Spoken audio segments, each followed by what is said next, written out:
ఇక్కడ ఏమంటాడు జస్టిస్ సతీష్ చంద్ర, ఇలా కేసులు వేయడం సరికాదు, ఏదో ఒక సాకు చూపుతూ ఇలా పిటిషన్లు దాఖలు చేయడం సరికాదు. ప్రజా ప్రయోజనాల కోసం ప్రభుత్వాలు కొన్ని ప్రాజెక్టులు చేపడతాయి. అందులో భాగంగానే తెలంగాణలో కొన్ని ప్రాజెక్టులు నిర్మించారు. తెలంగాణలో ప్రపంచంలో అత్యంత ప్రతిష్టాత్మకమైన కాళేశ్వరం నిర్మించారు. దీనివల్ల కొన్ని వేల ఎకరాల్లో సాగు జరుగుతున్నది. తెలంగాణ వరి ధాన్యం సాగుతో ఎంతో పురోగతి సాధించింది. జస్టిస్ సతీష్ చంద్ర శర్మ, బ్రాహ్మణ జడ్జి గారు. ఈ వెలుమలకు బ్రాహ్మణులకు దగ్గర సంబంధం ఉంటుంది అన్నట్టు. అంటే ఈ వెలుమల శాఖ ఈ బ్రాహ్మణుల శాఖలకు వెళ్ళి వచ్చింది. మీరు చదవండి, ఇదేదో మనం సరదాకి చెప్పేది కాదు. కొంత బ్రాహ్మణులు, దీంట్లో బ్రాహ్మణులు కూడా రెండు రకాల బ్రాహ్మణులు ఉంటారు. అడ్డబొట్టు బ్రాహ్మణులు, పొడుగుబొట్టు బ్రాహ్మణులు ఉంటారు. ఈ పొడుగుబొట్టు బ్రాహ్మణులేమో వెంకటేశ్వర స్వామి అంశ, అంటే శ్రీకృష్ణుడు, వెంకటేశ్వర స్వామి, బ్రహ్మ, మేమే గొప్పోళ్ళం అనేది వాళ్ళకు ఉంటుంది.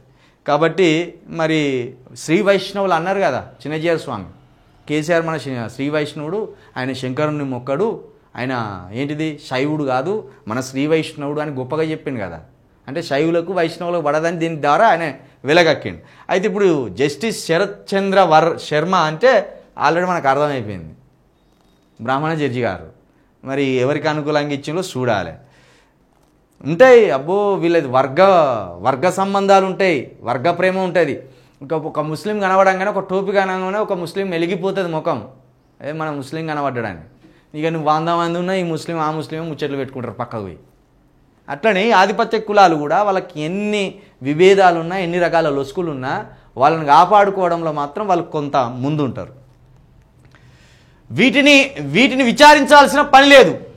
పాలమూరు రంగారెడ్డి ఎత్తిపోతల పథకంలో అవినీతి జరిగేందుకు ఎలాంటి ఆధారాలు లేవు. అలాంటి పిటిషన్లను విచారించే అవసరం కూడా లేదు. ఇందులో హైకోర్టు అన్ని విషయాలను పరిశీలించే తీర్పు ఇచ్చింది.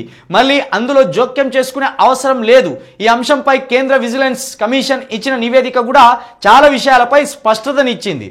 చాలా జడ్జిలే తేల్చిపడేసినాక ఇక కాళేశ్వరంలో అవినీతి లేదన్నట్టే కదా, జడ్జిలే తేల్చిపడేసింది.